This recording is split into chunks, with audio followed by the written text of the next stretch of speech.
Olá pessoal, eu sou a Vanessa Streloff, médica infectologista, e o objetivo desse vídeo é fazer um resumão sobre as vacinas que estão disponíveis no Brasil até o momento. A gente está em junho de 2021 e o que a gente já tem de dados tanto dos estudos de liberação dessas vacinas, quanto de dados de vida real com o uso dessas vacinas. As vacinas da Covid que estão disponíveis até o momento, elas têm um desses três mecanismos de ação. Elas podem ser feitas a partir de um RNA mensageiro. O que isso significa? O RNA mensageiro, ele dá uma mensagem para o nosso corpo produzir uma proteína que existe no vírus. Assim, o nosso corpo vai conhecer aquela proteína e produzir uma resposta imune. Elas podem utilizar um vetor viral. O que é isso? O vetor viral é utilizado um vírus enfraquecido, um adenovírus enfraquecido, a ponto de não poder causar doença humana, não poder se multiplicar no nosso corpo, e ele carrega um pedacinho do vírus da Covid junto para apresentar para o corpo humano, como se fosse um cavalo de Troia, levando um pedacinho do invasor, só que um pedaço que não é o vírus vivo, não é o vírus inteiro, não tem como causar doença. Ou então elas podem ser um vírus inativado. O que é isso? É um vírus inteiro, porém morto, então ele também não pode causar doença, mas ele provoca uma reação no sistema imune que vai aprender a lidar com aquele vírus.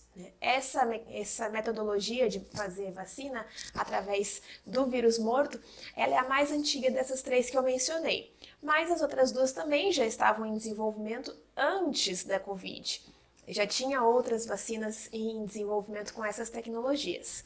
A gente vai ter ainda alguns outros tipos de vacina que estão sendo estudados, como por exemplo com a proteína viral, mas nesse momento aqui no Brasil a gente tem vacinas com esses três mecanismos. As vacinas que estão aprovadas para uso emergencial ou pleno aqui no Brasil são 4. Temos a vacina da Pfizer, a vacina de Oxford AstraZeneca, a Coronavac e a vacina da Janssen. Eu vou falar um pouquinho sobre cada uma delas, sobre qual que é o mecanismo de ação, sobre como foi o estudo delas.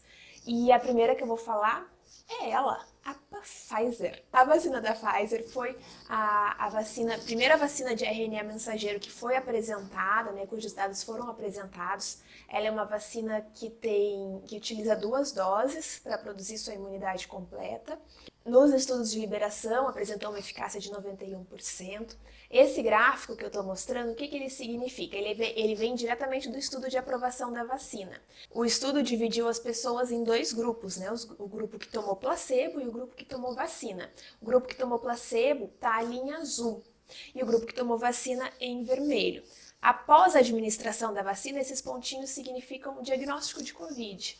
Então, vocês veem como o grupo que tomou a vacina para de ter essas infecções, enquanto o grupo que tomou placebo continua apresentando infecções. Esse tipo de gráfico vai se repetir aqui nessa apresentação, quando a gente falar das outras vacinas, ele mostra justamente a eficácia. Essa vacina já está aprovada para maiores de 12 anos e tem estudos em andamento para crianças a partir de 5 anos. Essa vacina tem um inconveniente, ela precisa ser armazenada em supergeladeiras, geladeiras de menos 70 graus Celsius. Então isso pode prejudicar algumas questões logísticas dependendo do local. Esse foi o estudo de liberação dela. E na vida real, ela está performando bem? Ela está sim. Esse estudo que eu estou mostrando agora, esses gráficos, são de um estudo de efetividade feito em Israel. Qual é a diferença de eficácia e efetividade? A eficácia é aquilo que é calculado nos estudos, a efetividade é em vida real, condições de vida real. A efetividade é se realmente ela mostrou benefício. Então, esse estudo realizado em Israel, onde muitas pessoas foram vacinadas com essa vacina rapidamente, ele mostra que ela tem efetividade na vida real, tanto para infecções assintomáticas, o que é bem interessante, doença clínica, diminuir as hospitalizações, diminuir morte por Covid. Os números mostram também que isso já começa a partir da primeira dose, mas atinge esses números máximos depois da segunda dose. Já a vacina da AstraZeneca, feita em parceria com a Universidade de Oxford, utiliza como mecanismo o vetor viral. É uma vacina que mostrou uma eficácia em torno de 70% nos estudos. Ela também deve ser administrada em 2 doses. Essa vacina tem uma vantagem de ter um custo mais baixo, de estar sendo vendida a um custo mais baixo e de poder ser armazenada em refrigerador comum. Atualmente, ela também está sendo estudada para crianças a partir de 6 anos de idade. A vacina da Janssen tem mais ou menos o mesmo tipo de mecanismo que a vacina de Oxford, ou seja, ela utiliza um vetor viral. A diferença da vacina da Janssen é que ela é administrada em uma única dose. A eficácia dela entre os dados brasileiros do estudo de liberação foi de 68%. Nos Estados Unidos foi um pouquinho maior, na África do Sul um pouquinho menor. Isso varia um pouco também das condições locais e do tipo de variante que está circulando, mas globalmente teve uma boa eficácia. Ela precisa estar armazenada a -20, mas tem a vantagem de poder permanecer 4 meses em refrigerador comum. E também tem estudo em andamento para crianças. Já a Coronavac, ela é a nossa representante do grupo das vacinas de vírus inativado. A Coronavac foi estudada aqui no Brasil pelo Butantan, no estudo do qual eu sou voluntária. No Brasil, ela teve uma eficácia global, ou seja, para evitar a infecção sintomática, de 50%. Já em outros países, ela teve eficácias nos estudos maiores. A Turquia divulgou 91%, a Indonésia 65%. Por que essas diferenças? Bom, eu queria falar isso sobre qualquer dado de eficácia, porque os estudos são feitos de maneira diferente, com populações diferentes. Aqui no Brasil, por exemplo, ela foi feita entre profissionais de saúde, que têm uma exposição muito alta. Essa eficácia que a gente fala de eficácia global, ela mede apenas o diagnóstico da Covid, mas em geral os números para prevenir infecção grave são muito melhores. A Coronavac também é uma vacina em 2 doses e tem um dado interessante, que se o intervalo entre as 2 doses é de 4 semanas em vez das 2 semanas que foram inicialmente propostas, a eficácia aumenta para 62%, a eficácia global. Então hoje está sendo adotada essa estratégia de estender para 4 semanas a segunda dose. É uma vacina que está sendo produzida no Brasil, tem um custo mais baixo e que pode ficar em refrigerador comum. Então ela tem essas vantagens logísticas. Também tem estudo em andamento para crianças. O pessoal do Butantan, além do estudo Profiscov, que é o estudo que eu faço parte como voluntária, que é o teste de liberação da vacina para avaliar a eficácia, eles estão fazendo um outro estudo muito interessante, que é um estudo chamado Projeto S. Esse estudo é pioneiro no mundo, não tem nenhum desse tipo no mundo até o momento, que é imunizar uma cidade inteira, imunizar todos os adultos de uma cidade e observar o que acontece. Os dados já foram divulgados, os dados de efetividade desse estudo. Houve redução de 80% dos casos sintomáticos e de 95% dos óbitos, então é fantástico. E quando que a transmissibilidade caiu? Que parou de ter caso novo mesmo entre as pessoas que ainda não estavam imunizadas? Quando 75% da população adulta da cidade estava vacinada. Isso é a famosa imunidade de rebanho. Imunidade de rebanho, para quem não sabe, significa o seguinte: se numa comunidade várias pessoas se vacinarem, o vírus não consegue mais ser transmitido de uma para outra e com isso mesmo aquelas pessoas que não estão vacinadas não vão ter a infecção. Isso é muito importante porque algumas pessoas, por exemplo, não podem se vacinar. No nosso cenário, por exemplo, a gente não está vacinando crianças ainda porque não tem esses estudos de liberação. Então isso é muito, muito animador. O dado que eles chegaram em Serrana foi esse. Quando eles vacinaram 75% dos adultos da cidade, despencou o número de casos novos, atingiu-se a tão sonhada imunidade de rebanho. Olha esses dados que falam da Coronavac também, da efetividade da Coronavac lá no Chile, que interessantes. A Coronavac conseguiu reduzir 67% dos casos sintomáticos de Covid, 85% das hospitalizações por Covid, 89% das admissões em UTI por Covid e 80% dos óbitos. Então, isso é um dado de vida real, mostrando que sim, essa vacina funciona. As pessoas às vezes falam que no estudo ela teve uma eficácia menor em relação às outras. Mas é isso que eu falei, não dá para comparar uma com a outra, porque eles têm circunstâncias diferentes. E outra coisa que a gente tem que ter em mente é que as vacinas elas podem não ter uma eficácia de 100%, mas elas têm uma eficácia excelente para prevenir casos graves e óbito. Olha esse outro dado de efetividade no Uruguai. Lá no Uruguai, eles vacinaram as pessoas mais velhas e com comorbidades de risco com a vacina da Pfizer e as demais pessoas com a Coronavac. E essa tabela mostra os dados comparando as pessoas que ainda não estavam vacinadas com as pessoas que receberam as vacinas. A incidência de casos novos, ou seja, o surgimento de casos novos a cada 100 mil pessoas foi de 85 casos novos por dia entre pessoas não vacinadas. enquanto que entre as pessoas que tomaram a Coronavac foi 36 e as pessoas que tomaram a vacina da Pfizer, 21. Quando a gente observa o dado de internar em UTI, a gente vê que esse número de novas internações é de 5 por 100 mil pessoas dia entre os não vacinados, de 0,17 entre os que tomaram a Coronavac e 0,03 entre os que tomaram a vacina da Pfizer. E o número de óbitos novos entre as pessoas não vacinadas foi de 1 a cada 100 mil pessoas dia, enquanto que entre quem tomou a vacina da Pfizer foi 0,25 e a Coronavac 0,04. Lembrando que esses grupos eles não são comparáveis, né? Por que morreu mais gente que tomou vacina da Pfizer, sendo que teve menos infecções nesse grupo? Como eu disse, era um grupo já de pessoas com comorbidades ou idade mais avançada. Por isso que a gente não pode comparar um com o outro.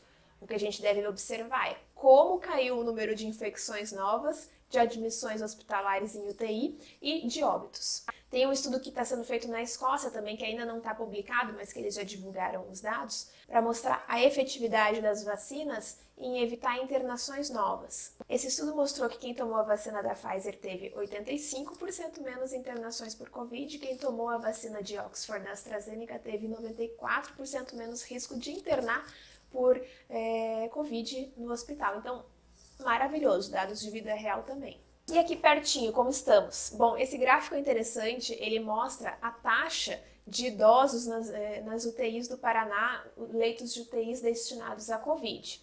Então, desde o início da pandemia até o momento, como estamos? A taxa de idosos internados na UTI, desde o começo da pandemia, ficava nos 60 e pouquinhos %. Em janeiro, quando começou a vacinação no Brasil, estava em 65%. E de lá para cá, a gente vê essa taxa caindo. Os idosos foram os primeiros imunizados e a gente vê caindo a proporção de idosos que estão internados na UTI. Em maio, essa taxa era de 33%. No Chile, a gente vê um exemplo semelhante. O Chile está usando principalmente a Coronavac e a vacina da Pfizer. E lá, eles tiveram, assim como a gente teve aqui no Brasil, um aumento expressivo dos casos na população geral a partir de março. Enquanto a gente vê essa curva de aumento de casos com clareza na população de 0 a 60 anos, quando a gente observa os idosos, na mesma época que estava tendo esse aumento dos casos, quando eles já estavam vacinados, a gente não vê esse aumento. E como é que a gente está com a vacinação aqui no Brasil? Bom, no momento, junho de 2021, nós temos 15% da população completamente imunizada. O que é ser completamente imunizado? É você ter tomado as 2 doses da vacina, a não ser, claro, no caso da Janssen, que vai começar a ser aplicada agora e é dose única, mas você ter tomado as 2 doses e ter passado pelo menos 2 semanas da última dose, que é nesse momento que a vacina atinge a eficácia-alvo. Então, somente 15% das pessoas no Brasil atingiram esse número, enquanto que temos 36% que já tomaram pelo menos a primeira dose. Por esse motivo que o vírus ainda continua fazendo tantos casos novos. É por esse motivo que a gente ainda está em tendência de aumento de casos, porque a gente tem uma proporção pequena da população que está completamente vacinada. A gente sabe que a vacina não tem eficácia de 100%, a gente viu os dados anteriores. A gente sabe que ela é muito eficaz para prevenir doença grave, mas a gente sabe que ela não previne completamente a ocorrência das infecções. E como o vírus está circulando muito no país, ela não está dando conta de reduzir os casos, fazer isso cair. Vocês viram no estudo de Serrana que a Coronavac conseguiu atingir a imunidade de rebanho quando a gente tinha 75% da população imunizada. É por esse motivo também que ainda acontecem infecções em pessoas vacinadas. A gente sabe que reduz muito o risco, mas que não é 100%. E que previne formas graves em geral, mas que também não é 100% isso. Quando a gente conseguir imunizar a população como um todo, em massa, esses números vão cair muito mais. E agora eu vou aproveitar o momento para responder algumas perguntas super frequentes sobre a vacina da Covid.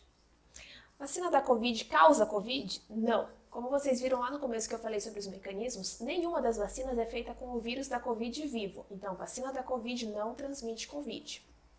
Vacina da Covid altera o DNA? Não.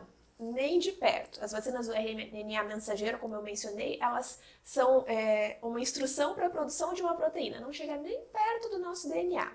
Quem já teve Covid precisa ser vacinado? Sim, a imunidade pós-infecção natural não é eterna. A gente sabe que existe reinfecção e com a imunização a gente consegue melhorar a prevenção do corpo contra uma nova infecção. Quanto tempo vai durar a imunidade da vacina da Covid? A gente não sabe, as vacinas são jovenzinhas, elas mal completaram um ano de suas aprovações. Eu, por exemplo, continuo sendo acompanhada no estudo da vacina da Coronavac, eles tiram nosso sangue, eles ficam perguntando se a gente teve infecção. E esses estudos e acompanhamento dos voluntários vão nos dizer se depois de um tempo ela perdeu essa eficácia em prevenir infecções novas. Né? Então a gente não tem como saber já. O tempo vai dizer se a gente vai precisar repetir as nossas vacinas. É possível se infectar depois de vacinado? Sim, a gente mencionou isso agora há pouco. É possível transmitir o vírus depois de vacinado? Sim. É por isso que a gente deve continuar usando máscara e as demais medidas de proteção até que os números caiam. Quando que a gente vai poder parar de usar máscara? Se eu já me vacinei, por que eu estou usando máscara? Porque tem muito caso. Para a gente parar de usar máscara, isso não depende da imunização de cada um. Isso depende de como é que está a incidência no país, na nossa região, de como é que estão os números. Quando esses números caírem, a gente vai parar de usar máscara. Agora não. Preciso fazer um exame para saber se fiquei imune? Não. Por quê? Porque a gente não sabe, até o momento, não existe um ponto de corte nos exames de anticorpos neutralizantes para falar esta pessoa está imune, essa não está imune. A imunidade ela é muito complexa, ela não depende só de anticorpos, ela depende de células também, coisas que são difíceis de quantificar por exame. A maioria das vacinas não tem um exame pós-vacinal para nos dar essa resposta. A da Covid até o momento também não tem. Né? Talvez a gente chegue nesse ponto de corte, nesse momento a gente não tem. É necessário algum intervalo entre a vacina da Covid e as outras vacinas? Sim, atualmente a gente recomenda um intervalo de 14 dias. A vacina pode causar infertilidade? Não, isso é fake news, não acreditem. E qual é a melhor vacina? A melhor vacina é aquela que está no braço. A minha melhor vacina foi a Coronavac. A sua melhor vacina é a que tiver no dia que você for imunizado. Não escolham vacinas. A vacina é uma estratégia de imunização coletiva. Ela protege a gente individualmente, mas protege muito mais se tiver todo mundo imunizado, independente de qual for a vacina. Não sejam egoístas. A melhor maneira da gente ajudar a nossa comunidade é vacinando o quanto antes assim que a vacina estiver disponível para a gente. Querer escolher a vacina, além de não fazer muito sentido, porque todas mostraram eficácia na prevenção de formas graves, é uma atitude de egoísmo, porque aí a gente vai demorar mais para imunizar a população e vai demorar mais para reduzir os nossos números de infecções novas e de óbitos. Bom, pessoal, eu espero que vocês tenham gostado dessa super revisão. Se restou alguma dúvida, me deixem aqui nos comentários para a gente conversar. Até o próximo vídeo, compartilhem com quem vocês acharem que podem ter dúvidas semelhantes e tchau!